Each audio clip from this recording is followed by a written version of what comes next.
Your thoughts are more powerful than you think.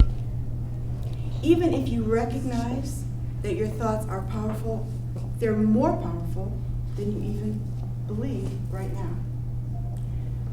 Mr. Toastmaster, fellow Toastmasters, and welcome guests, I'd like to reveal to you a study that was done regarding your thoughts that will show you how powerful they really are. You know, it's easy to believe that our thoughts are just in our head. Nobody sees them, nobody hears them, they're just right here. But they're really not. Our thoughts are emitting a frequency all the time. It can be measured. And so while we're thinking, all the time thinking, we're always emitting a frequency, either a high frequency or a low frequency.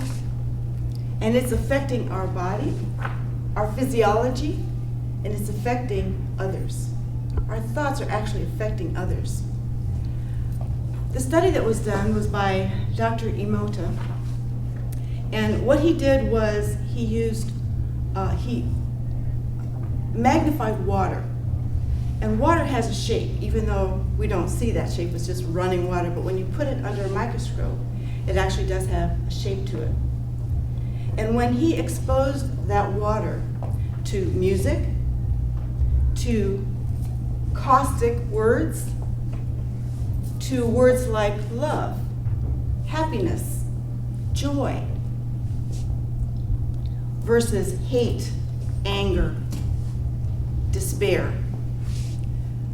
Surprisingly enough, the molecular structure of that water changed, even just by emitting the thought. When words like happiness, joy, peace were thought about or spoken about in the presence of water while it was under the microscope, it started changing. I saw it moving myself under a microscope when Beethoven was played. And it changes into a crystal-like form. Beautiful crystals. They're different, but they're like crystals. But when words like hate, I will kill you was one of the phrases used, the water becomes ugly, really ugly. Imagine that thoughts can have that kind of effect on water. So what? I mean, that's interesting. What does that mean to me? Except when you think about 75% of us is what? Water. So what are our thoughts doing to us or for us, depending on what we're thinking? We can actually draw to us what we want by virtue of our thoughts. Our thoughts are that powerful. But if we don't recognize it, then we can't use our thoughts on purpose in that way. Now, the first time I ever heard that our thoughts are actually that powerful, I thought, yeah, right, whatever. You know, that just sounded like hoo-ha to me. You know, that's like woohoo stuff. You know, who's smoking what? That's really what I thought. But then I thought, what if there's something to it? I mean, do I know everything? What if there really is something to it and I blow it off? I really thought that. And so the suggestion was made, try to draw to you something little.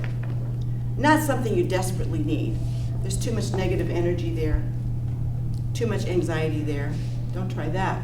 Try something small. So I thought, hey, what have I got to lose? If it doesn't work, it doesn't work, right? But what if it does? So I thought, a cup of coffee. I'll try it with a cup of coffee.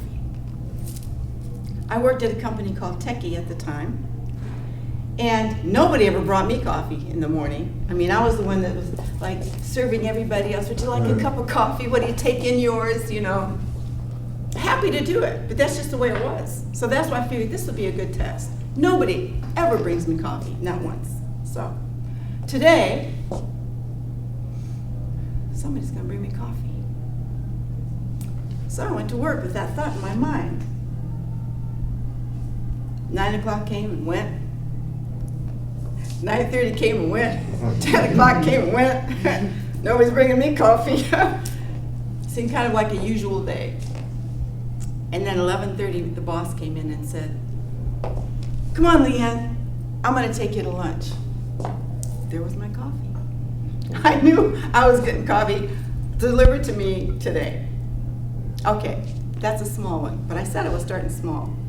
And that was the feeling that I had. It's like, there it is. Then I wanted a BlackBerry. Now this is back in the day. The BlackBerry then was like the iPhone is today. You know, everybody was dying for one. I was dying for one.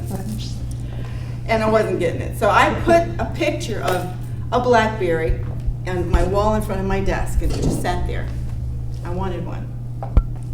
So I saw it every day and I thought about it. Well, networking, I met a guy who sold BlackBerries, and one day he emailed me an invitation to one of their meetings.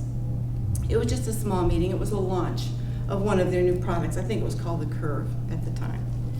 So I went. I went for networking, you know, because that's what I do.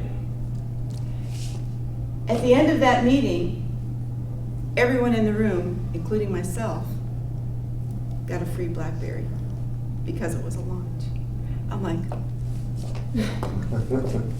you know, what? So I have so many of these stories. I've got like a boatload of them, and I'm working on a few right now, just so you know. But here's the thing. Why am I even telling you this? I'm telling you this because I want you to get it. I want you to understand how powerful your thoughts really are.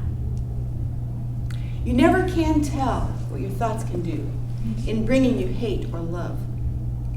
For thoughts are things, and their airy wings are swifter than carrier doves. They follow the law of the universe. Each thing must produce its kind. And they follow the track to bring you back whatever went out from your mind. Thank you.